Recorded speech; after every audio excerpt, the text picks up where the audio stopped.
Hey, everybody. Angie Harper here, coming at you in our very first podcast, Next Chapter Strong, from deadlifts to date nights. And I have my hunk of burning love sitting next to me here, my husband, Garrett. And I invited him on today because we just wanted to chat. We wanted to chat with our Empty Nest community, our followers, talk about our story, kind of where we came from, where we're heading in this next chapter of our life. And I know a lot of you out there can probably relate to what we've been through and what we're about to go through. So, Garrett, hey. Yeah, hey, babe. How you doing? This is cool. I never cool. thought I'd be on a podcast, so it's kind of fun. I always said you had a great voiceover voice. Voiceover. You don't want me on TV. You just want to hear the voice. You're pretty good to look at, too. Right. You're cute. Well, I appreciate it. I can't believe you let me wear a black shirt because... Why? I had snacks on the way over, and I'm sure I'm a mess, but I appreciate that. But yeah, I'm excited about this. This is really cool, and I think it's awesome that you found this, and it's fun. It's fun to talk, and it's, I think it's fun to share our story. So. I agree. So let's start there. Let's talk about kind of what brought us here, what brought us to Arizona, maybe a little bit of our backgrounds, our childhood. Yeah. Yeah? Okay. So grew up in the San Francisco Bay Area, lived there for... first 18 years, then went to school and then, out of state and came back.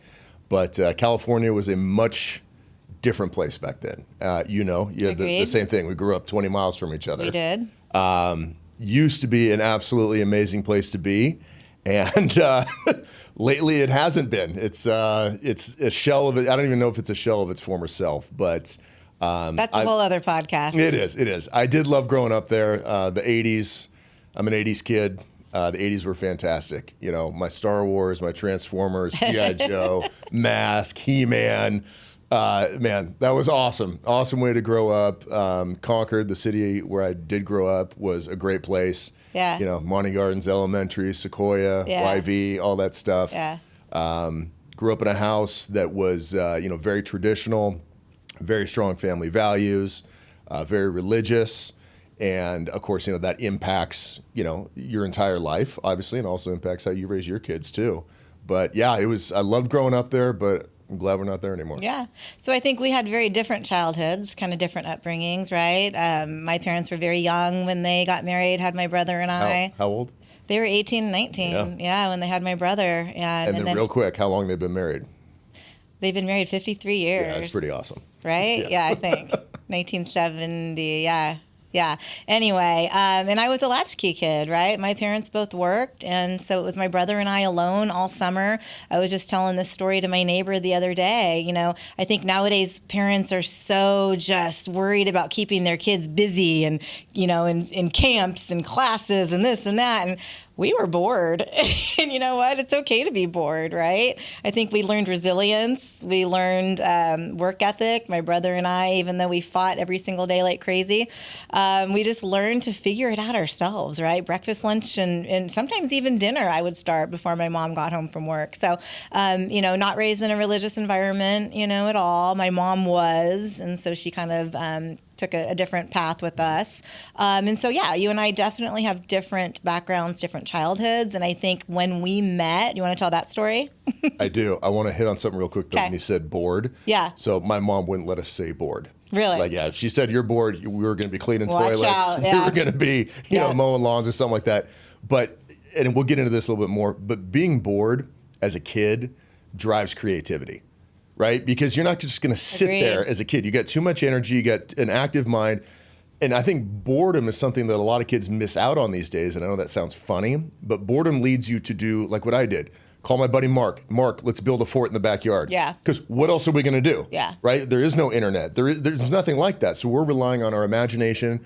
We dug and built so many forts in my backyard that my dad had to literally cordon off an area and said, okay, you can dig here. Don't dig in the middle of the lawn because I just, planted new grass. That's awesome. And it was awesome. Yeah. And we would do that 8, 9, 10 hours a day, every day. That's just what we did. Yep. Right? And we're building forts, or we're doing something like that because we don't want to be bored. And that led to this imaginative process. What can we do with what we have? Right? Well, we got shovels. Our fence blew down last winter in a storm, so we got a bunch of grape stakes back there. Let's go build a fort out of that. And that's just one example, right? Yeah. But, being bored has its own thing. Yeah.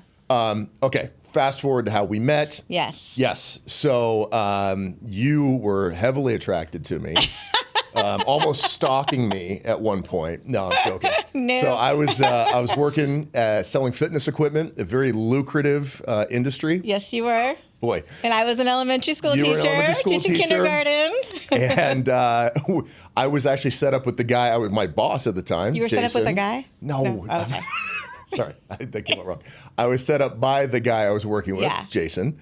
Really great dude, was in our wedding. Uh-huh. And he said, hey, my fiance has a roommate, and I think you should go out with her. I'm like, yeah, okay. But I wasn't the roommate. You weren't the roommate. No, this was another Angela. There were two Angelas, you and your roommate, both living together. So Angela number one and I go out on a date. She's great person, very cute. But we're not really hitting it off, right? It's just things are not going really well, and not a whole lot of conversation going on. So we go to another place where a larger group of people is going to be, and we're playing pool actually. And you came over to the table I was playing on, and I think you said something very poignant, or like hello. Yeah, you said hello. And I'm like, oh, she's interested. Okay. So I'd go shoot. I'd go talk to you. I'd go shoot again and go talk to you. And we had well, at least I thought we had a great conversation. Yeah. And then I asked for your number, and then you reluctantly gave it to me because you'd just broken up with a boyfriend. Yep. And we went on a date the next weekend. Not looking for anything. And all of a sudden, now we're married 23 years. Yeah. Dated about 10 months, and I went on a European vacation with my best friend, and you must have really missed me because when I came back, there you were at Gate 80 of the San Francisco airport, back when you can go to the gate. It was literally a month before 9/11, huh? Yeah, it was. Yeah. August of 2001. Yeah, and there you were, and you got down on one knee, proposed to me, and I said yes. Well, you punched me in the chest and said, shut up. I did. Yeah, I did. You said then yes. I said yes. And then we got married, right? Yeah. And that's it. Rest is history. Had two boys. Our son Ryan came along in 2004. Yep. Second son Nicholas came along in 2006, and we started our life together. I was teaching still at the time, raising, you and I together, raising those boys, and I was doing the whole commute. I would commute in the morning with the boys, drop them off at your mom's house, teach kindergarten all day, pick them up, commute back in rush hour, Bay Area traffic. Talk about miserable. Good times. Right? And then, dinner, bath, bed. Do it again the next day. And I just knew in my heart, even though I loved teaching, I loved kids, I knew I was not going to be a teacher for the next 30 years. I knew there was something else out there for me. And that's when I got bit by the entrepreneurship bug, right? The boys and I were watching a television show called John and Kate Plus 8 on TLC one day. And they had this old school bus pull up, and their kids ran out and jumped on that bus to play. And a light bulb went off in my head. And I said, you know what? I'm going to do that. I'm going to take a leave of absence from my secure teaching job in 2007, right before the economy crashed. And we used the remainder of our home equity line of credit to buy a bus. Well, for some reason, the bank left that HELOC open. Yeah. Like that's when they were getting rid of all those because the housing market was already a disaster at that point. Just hadn't peaked into that madness. But there was a guy in Sacramento selling a tumble time bus. It was one of those that it was the exact same company that had retrofitted this bus. It happened to be an hour away in Sacramento. The guy was asking $15,000 for it. Yep. We happened to have like $15,200 on that home equity line of credit. So we somehow find a school bus mechanic to go look at this thing. I didn't even know how that came about. Like, how do you find a school bus mechanic? Yeah. But he went up there. We paid him a couple $100. He says, this thing will run. And so we give him a cashier's check for $15,000. There we go. I was off and running, driving a bus. Brentwood, 42-foot school bus. But yeah, I think that was the catalyst kind of to my career now, right? Is learning how to build a business from nothing, hitting the ground running, hearing the word no over and over again, right, from schools. and just figuring it out. And you were a big part of that. And I appreciate your support behind that. You never, doubted me. You always said you can do this, even though a lot of people, I know all the teachers at school were like, you're going to do what? You're going to drive a bus? And it was hard to explain, but I just knew in my heart of hearts that it was going to work. And it did, right? And I ran that for 10 years very successfully, built that into a 6-figure business, and eventually sold that business. It's still around today to kind of do what I'm doing now, right? And that was 8 years ago. I started my company that I'm with right now, Health and Wellness. And that's just been such a huge blessing in our lives. It's allowed us to move, right? To up and move our boys. COVID wasn't the best experience for most people out there, I would say, but definitely for our boys. Our oldest son, Ryan, was wrestling, and, he had to take that stupid test, right, up his nose. All the way up the nose. Every single week. And, they were in their rooms doing school, and we never would move them in high school. Like, who does that? Who moves their teenage sons in high school, right? Mean parents. Until he came to us and he was like, all right, I want to move. And we're like, you do? Let's go. And that was it. Well, that made it easy. Yeah. Because we had already explored, okay, we need to get out of California. We knew we'd be in Arizona eventually. Right. We wanted to be there. We wanted to retire there. Right. Thinking that retirement was something that only happened to old people. Right. And here we are. Okay. Well, not quite yet. Not but yet. Getting closer. But yeah, when Rye came and just said, yeah, hey, I'm ready to go. Okay. If you're ready to go, Nick has just started high school, right? That was actually really hard on him. Hard on him, for sure. But for sure. The fact that our junior going into his senior year was ready to go. Yeah. Fine, let's That do was it. it. Let's do it. And then we did it. I mean, How did we pick Queen Creek?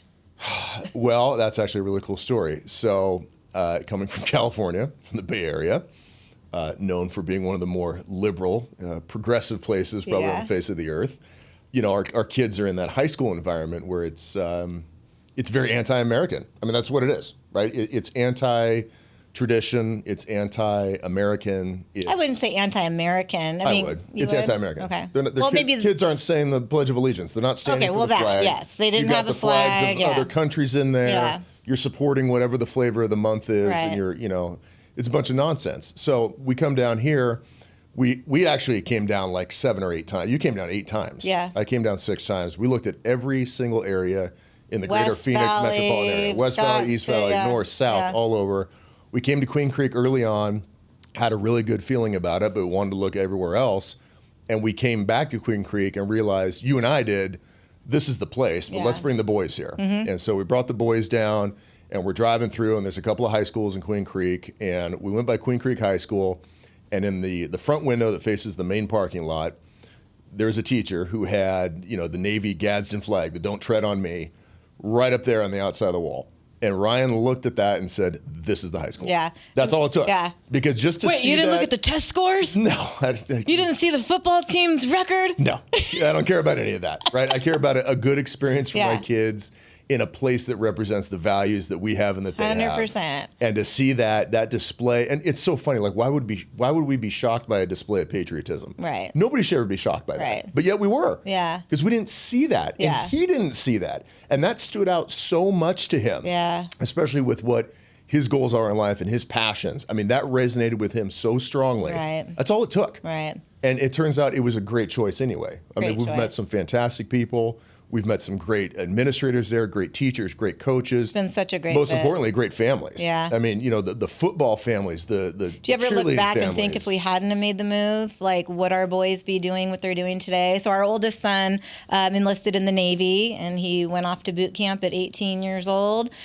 He left in October, right before his he missed Thanksgiving, he missed his 19th birthday, Christmas, my birthday, New Year's. Like, talk about a horrible time to go. So hard for me But as a mom, right? Not horrible. Hard. Hard. It wasn't a horrible time. Okay, hard. Right. For Yeah. him, it was the right time, and that's what's important. Excruciating But for for me. us, it was Yeah. excruciatingly hard. For sure. Yeah. And he's living his dream, right? Yes. Yeah. Yes, he is. Yeah. He's doing what he's wanted to do. I would say he is striving towards his dream. He's in that process right now, right? He's going through, and I wanted to touch on this earlier. He's going through the grind, right? Just like you did when you first bought Tumble Time, Yeah. when you first started your other business. You got to grind. And that's one of the things that, and I kind of want that to be a theme when we have discussions, is a lot of people don't know how to grind anymore. They want that instant gratification, that instant satisfaction. I didn't get it the first time. I'm going to give up. It's stupid. No, failure is the best thing you can possibly have happen to you. Yeah.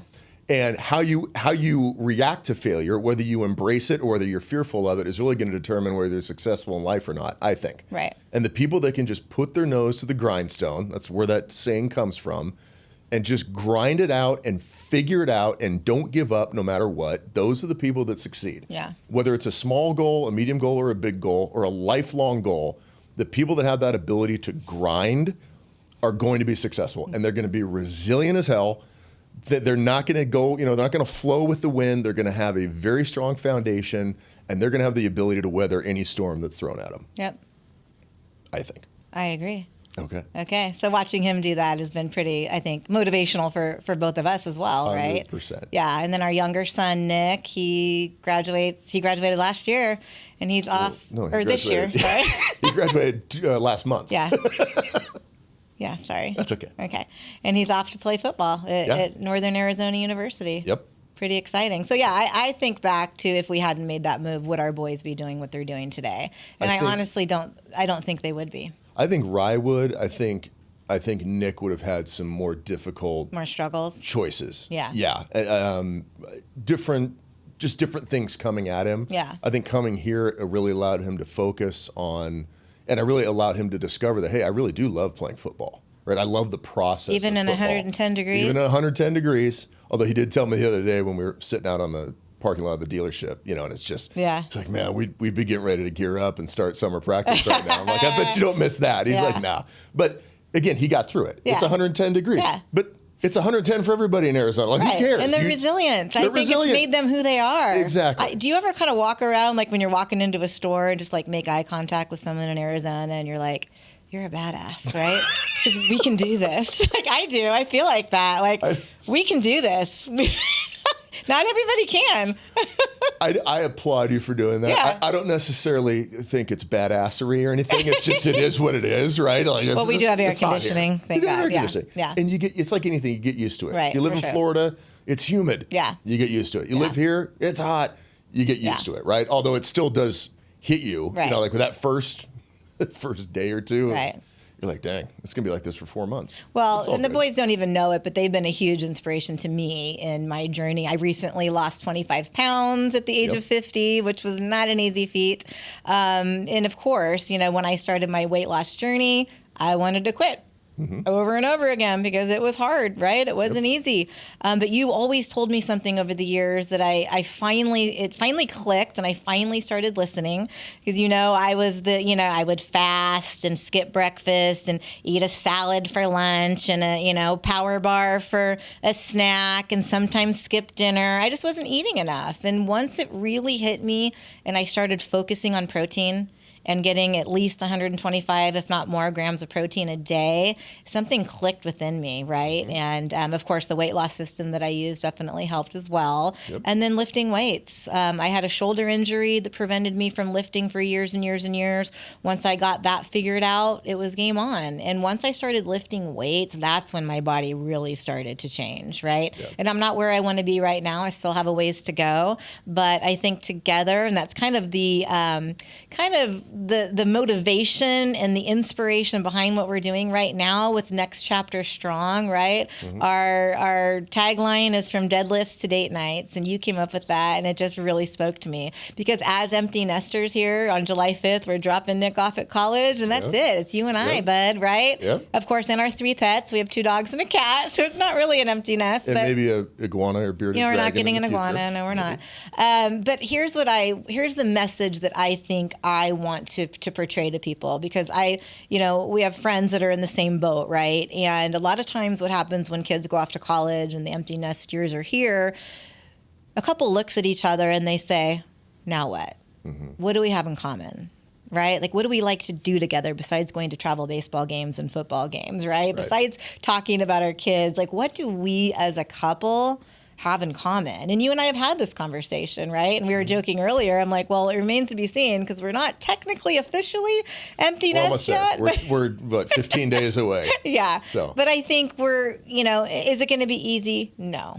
But are we dedicated to figuring it out and to coming together? And I'm not saying we're doing every single thing together because you have your interests, I have my interests, but we also have interests together. And I'm excited, for one, to see where those interests take us, right? Yeah. And, you're a strength and conditioning coach, your background. And so kind of having you pour into my following, into my business as I'm helping, especially perimenopausal women to lose weight, figure out their hormones, figure out their energy, and kind of marry those together, right? And Next Chapter Strong. Like I feel really, really good about it. I think we can help a lot of people. Well, if you can figure out women's hormones, it's going to be tough. Yeah. Ask any guy about figuring out women's hormones. But it's doable. It is doable. I want to go back to what you said about how our boys inspired you, because I have the same thing. And it's, when they were younger, well, just let me circle back a little bit more. So, when we first met, I was competing in powerlifting. I was doing strongman shows. Loved it, right? That's always been a passion of mine. But it also becomes all-consuming. And I knew after we had the boys that they were infinitely more important to me than any of that stuff. And I love that stuff, right? Yeah. But man, I love my kids, right? That's going to be first. So I completely extracted myself from that entire way of life, right? To the point where, I wasn't lifting even. I wasn't going to the gym. I was just focused on the boys, right? Being the best dad I could, trying to be the best husband I could, molding and shaping them into who we wanted them to be, right? Along with you. And when I turned 40, and now they're getting a little bit older, right? And they're a little bit less dependent on me. I'm like, man, I better get back in shape. Like I need to start doing something. I felt like I was wasting away, and I felt like I wasn't setting a good example for them, right? So that's what kind of kickstarted. And how old were they at that point? Oh, was that right when you started training Ryan? 10 and 12, maybe, okay. Or I was 29. Yeah, somewhere 9 and 11, 10 and 12, somewhere around there. And so I said, I got to get back. And I still had that, burning in me I want to lift. I want to be strong. I want to do these things. So that's what led me kind of, I'm going to go buy a power rack, right, on Facebook Marketplace. And next thing you know, I've got a little gym set up, right, in the garage. And the boys are seeing that. And all of a sudden, Rye's like, well, Dad, I want to work out. Great. Like, this is why I'm doing this, right? I'm doing this to set an example for you and to give you a head start on this and to get you with some lifelong habits, right? And the next thing I know, he's got 5 buddies that are working out with him, right? And then Nick starts to see that, right? So Nick starts working out with him. Then a couple years later, as he matures a little bit more, now he's got his own group. And next thing you know, 4 nights a week, we got 10 to 12 kids over, working out in the garage for, we did 2 different 90-minute sessions. Don't you think that was pivotal in keeping them focused, not partying, not out? Yeah. Huge. Because they saw the changes in their own bodies, right? Their physiques, their strength levels, their motivation. They've always had the ability to grind like that. They've been doing that a long time, but now they saw the positive results of that. Yeah. Right? Because any great thing in life, whatever it is, and I'll use strength training as an example, it doesn't happen overnight. You don't get strong by working out once. You don't get strong by working out 100 times. You get strong by working out tens of thousands of times, over and over, right? And putting in that work. And that's what they were able to do. It certainly inspired me. I know it's been a tremendous benefit to them, to you, and it's something that we're going to focus on a lot here is strength. Strength in relationships, physical strength, mental strength, spiritual strength, whatever that might mean to you, right? That's kind of that's the foundation of all of this. And I think our focus too, empty nesters, but also, I get a lot of questions from my followers about teens and strength and, how their kids can be working out, what they should be eating. Sure. So we have a lot to talk about, and I'm excited. Yes. I'm excited. Me too. This is the first one. It's a lot of fun. I could do this for a long time. I don't know. We'll see. We'll see. 6 people watch it? Probably not. I don't know. Oh, gosh. The point is, I think we're being authentic, which I love. 100%. And it's been a lot of fun. Thanks, babe. Good job setting this up. Thanks. You can close? Yeah, absolutely. So thank you for joining us here. Next Chapter Strong. deadlifts and date nights. We'll maybe have an update next for you about a deadlift or a date night, and look forward to talking to you again soon.